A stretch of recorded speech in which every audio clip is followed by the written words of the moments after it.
Hello friend, welcome to just tutorial YouTube channel. Friends, हम लोग Indian history का चौथा पार्ट देखेंगे जो आपके पेट एग्जाम के लिए काफ़ी महत्वपूर्ण है। यहाँ से आपकी परीक्षा में 5 प्रश्न मिलेंगे आपके सिलेबस के अनुसार। ठीक है, तो कुल इसमें 20 प्रश्न होंगे जो आपके एग्जाम के लिए काफ़ी महत्वपूर्ण होंगे। और इसके पहले का पार्ट आप लोग देखना चाहते हैं तो प्लेलिस्ट में जाकर के देख सकते हैं, जो वहाँ पे सभी प्रैक्टिस सेट मिल जाएंगे। तो वीडियो को अंत तक जरूर देखिएगा। अगर वीडियो अच्छा लगे तो चैनल को सब्सक्राइब कर लीजिएगा, लाइक कीजिएगा, दोस्तों में शेयर कर दीजिएगा, बेल आइकन पर प्रेस कर लीजिएगा ताकि आने वाली वीडियो का नोटिफिकेशन आप सभी को सबसे पहले मिल सके। तो चलिए क्वेश्चन को शुरू करते हैं। पहला क्वेश्चन है, 1891 में बीएम मैलाबारी के प्रयासों को तब फल मिला जब सहमति की उम्र अधिनियम को पारित किया गया, जिसके अनुसार खाली जगह है कितने वर्ष से कम की बालिका के विवाह पर प्रतिबंध था। तो यहाँ पे 12 वर्ष हो जाएगा। बी ऑप्शन आपका करेक्ट हो जाएगा। ठीक है, 1991 में जो बीएम मालाबारी के प्रयासों को जो है तब फल मिला जब सहमति की उम्र अधिनियम पारित किया गया था और उसमें जो है 12 वर्ष का उम्र बालिका की विवाह के लिए रखा गया था। तो यहाँ पे बी ऑप्शन आपका करेक्ट हो जाएगा। अगला क्वेश्चन है, बक्सर के युद्ध के बाद ईस्ट इंडिया कंपनी मुगल सम्राट को प्रतिवर्ष कितने का जो है भुगतान करने के लिए सहमति हुई थी। तो यहाँ पे 26 लाख रुपए की। ठीक है, बक्सर युद्ध की समाप्ति के बाद जो है क्लाइव ने मुगल सम्राट शाह आलम द्वितीय तथा अवध के नवाब जो थे शुजाउद्दौला के साथ इलाहाबाद की संधि की, जिसके प्रथम संधि के अनुसार जो है इसमें 3 बात कही गई। पहला कहा गया था कंपनी को मुगल सम्राट से बंगाल, बिहार तथा उड़ीसा की दीवानी प्राप्त हुई और कंपनी ने जो है अवध के नवाब से कड़ा और इलाहाबाद जिले से लेकर सम्राट शाह आलम सेकंड को दिए और कंपनी ने जो है मुगल सम्राट को 26 लाख रुपए की वार्षिक पेंशन देना जो है स्वीकार किया था। तो इन तीनों बातों में पैसे की बात यहाँ की गई है। तो 26 लाख रुपए का भुगतान करने की सहमति हुई थी बक्सर युद्ध के बाद ईस्ट इंडिया कंपनी पर। तो यहाँ पे बी ऑप्शन आपका सही हो जाएगा। अगला क्वेश्चन है, 1857 के सिपाही विद्रोह में सिपाहियों को किस कंपनी द्वारा बनाए गए कारतूसों पर आपत्ति थी। तो ये एनफील्ड, ठीक है, एनफील्ड कंपनी द्वारा बनाए गए कारतूसों पर जो है आपत्ति हुई थी। 1857 के सिपाही विद्रोह में सिपाहियों को एनफील्ड कंपनी द्वारा बनाए गए कारतूसों के उपयोग पर आपत्ति थी, जिसका कारण गाय व सुअर की चर्बी वाले कारतूसों के साथ एनफील्ड राइफलों को लादना था और जिससे जो है हिंदू व मुसलमान दोनों को धर्म भ्रष्ट होने का भय था। तो यहाँ पे बी ऑप्शन आपका करेक्ट हो जाएगा। अगला क्वेश्चन है, 1815 में राजा राम मोहन राय द्वारा स्थापित किस संगठन में महिलाओं के खिलाफ नकारात्मक परंपराओं, पूर्वाग्रहों, प्रथाओं को हटाने का प्रयास किया गया। तो ये किया गया था ब्रह्म समाज के द्वारा। ठीक है, ए ऑप्शन आपका करेक्ट हो जाएगा।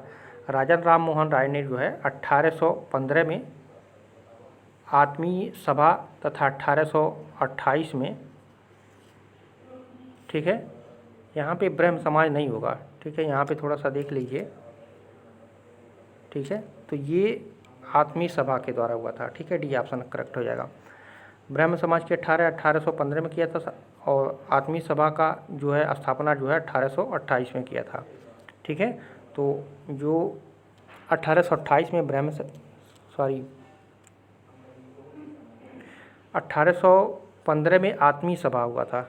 यहाँ पे फिर से देख लीजिए, 1815 में आत्मीय सभा की स्थापना हुआ था और ब्रह्म समाज की स्थापना जो है 1828 में हुआ था। ठीक है, और 1875 में स्वामी दयानंद सरस्वती ने जो है आर्य समाज की स्थापना की थी। ठीक है, 1875 में। और 1915 में फ्री थिंकर्स सोसाइटी की स्थापना किया गया था। ठीक है, तो यहाँ पे आपसे प्रश्न पूछा है तो प्रश्न के अनुसार आपका डी ऑप्शन सही हो जाएगा। 1815 में जो है राजा राम मोहन राय द्वारा स्थापित किस संगठन में महिलाओं के खिलाफ नकारात्मक परंपराओं, पूर्वाग्रहों, प्रथाओं को हटाने का प्रयास किया गया। तो ये आत्मीय सभा के द्वारा, जिसकी स्थापना जो है 1815 में किया गया था। ठीक है, तो इन तीनों का हम बता दिए हैं कब कब किसकी स्थापना हुई है, इसको भी आप लोग याद रखिएगा। अगला क्वेश्चन है, निम्न में से कौन से वंश ने भारत के दक्षिणी भाग पर शासन नहीं किया। नहीं पूछा है प्रश्न में। तो राजपूत जो है शासन नहीं किए थे। दक्षिणी भारत पर जो है चेर हो गए, चोल हो गए, पांड्या हो गए वंशों ने ये सब शासन किया था, जबकि राजपूतों ने उत्तरी भारत के राजस्थान हो गया, दिल्ली हो गया, पंजाब हो गया, मध्य प्रदेश, इन सभी जगहों पर जो है शासन किया था। तो यहाँ पे नहीं पूछा है तो राजपूतों ने नहीं किया था। सी ऑप्शन सही हो जाएगा। अगला क्वेश्चन है, यहाँ पे खाली जगह है, किस सन में जो है ब्रिटिश सरकार ने भारत में सरकार की संरचना के में कुछ सुधारों की घोषणा की, जिन्हें मार्ले मिंटो सुधार के रूप में जाना जाता है। तो आप लोग जानते होंगे 1909 में, ठीक है। भारत परिषद अधिनियम 1909 यूके की संसद द्वारा पारित एक अधिनियम था। इस अधिनियम के द्वारा जो है ब्रिटिश भारत के शासन में भारतीयों की हिस्सेदारी अल्प मात्रा में बढ़ा दी गई थी, और इसे जो है मार्ले मिंटो सुधार के नाम से भी जाना जाता है, ठीक है। तो यहाँ पे भी ऑप्शन आपका सही हो जाएगा। अगला क्वेश्चन है, निम्नलिखित में से कौन सा एक गैर भारतीय धर्म है। गैर भारतीय धर्म कौन सा है इसमें से, तो ये यहूदी धर्म जो है ये गैर भारतीय धर्म है। यहूदी एक गैर भारतीय धर्म है। यहूदी धर्म जो है यहूदियों का एकेश्वरवादी धर्म है, जो यह मानता है कि ईश्वर की उपस्थिति का अनुभव मानव गतिविधियों और इतिहास द्वारा होता है। तो यहाँ पे सी ऑप्शन आपका सही हो जाएगा। अगला क्वेश्चन है, चंद्रगुप्त के मंत्री कौटिल्य उनके महान ग्रंथ के कारण बहुत प्रसिद्ध हुए थे। तो किस ग्रंथ के कारण, तो वो अर्थशास्त्र के, ठीक है। सी ऑप्शन करेक्ट हो जाएगा। अर्थशास्त्र जो है हिंदू धर्म ग्रंथों में उल्लिखित हिंदू धर्म का एक प्रसिद्ध तथा महत्वपूर्ण ग्रंथ है। इसके रचनाकार कौन थे, तो कौटिल्य थे, ठीक है। कौटिल्य थे, संभवतः आचार्य चाणक्य या कौटिल्य या विष्णुगुप्त, इन्हीं का नाम था, ठीक है। इनके द्वारा रचित इस कृति को जो है भारत का पहला राजनीतिक ग्रंथ भी इसको माना जाता है, अर्थशास्त्र को। इसमें जो है करीब 6000 श्लोक वाले इस ग्रंथ से जो है मौर्य काल के राजनीतिक, सामाजिक, आर्थिक एवं धार्मिक स्थिति की जानकारी मिलती है। तो यहाँ पे सी ऑप्शन आपका करेक्ट हो जाएगा। अगला क्वेश्चन है, मोहनजोदड़ो शब्द का अर्थ क्या है। तो मोहनजोदड़ो शब्द का अर्थ है mount of the dead. Mount of the dead, Mohenjodaro को इसको हिंदी में कहते हैं मृतकों का टीला। मृतकों का टीला, ठीक है। तो यहाँ पे भी ऑप्शन आपका करेक्ट हो जाएगा। अगला क्वेश्चन है, सिंधु घाटी सभ्यता के बारे में इनमें से कौन सा कथन सत्य है। तो सिंधु लोग जो है कपास का उत्पादन करने वाले पहले थे, ये आपका बिल्कुल सही है, ठीक है। उन्होंने लकड़ी के बक्से में अनाज भंडारित किया, गलत है। सिंधु घाटी सभ्यता पंजाब, सिंध, बलूचिस्तान, गुजरात, राजस्थान और पश्चिमी बंगाल के कुछ हिस्सों को कवर करती है, गलत है। सिंधु लोग कुत्ते, बिल्लियों, घोड़ों को, ये भी गलत है, ठीक है। सिंधु घाटी सभ्यता के जो है कपास उगाने में सर्वप्रथम थे, इसीलिए यूनानी लोग इसे सिंडोन कहते थे, ठीक है। तो यहाँ पे ए ऑप्शन सही हो जाएगा। अगला क्वेश्चन है, दिल्ली में कुतुब मीनार दुनिया की सबसे ऊंची ईंट की बनी मीनार है, और इनमें से कौन से राजा ने इसके निर्माण में योगदान नहीं दिया था। तो वो था अलाउद्दीन खिलजी, इसका उसमें कोई योगदान नहीं था, ठीक है। कुतुब मीनार का निर्माण कुतुबुद्दीन ऐबक, कुतुबुद्दीन बख्तियार, ठीक है, कुतुब मीनार का निर्माण जो है कुतुबुद्दीन ऐबक ने कुतुबुद्दीन बख्तियार काकी की याद में कराया था, किंतु इसे जो है पूरा करने से पूर्व ही जो है 1210 ईस्वी में कुतुबुद्दीन ऐबक की जो है मृत्यु हो जाती है, और इल्तुतमिश ने इसको जा कर के पूरा कराया था। और इस मीनार का वर्तमान स्वरूप जो हम देखते हैं वह फिरोज शाह तुगलक ने के द्वारा बनवाया गया था। तो ये तीनों जो है कुतुब मीनार में अपना अपना योगदान दिए थे।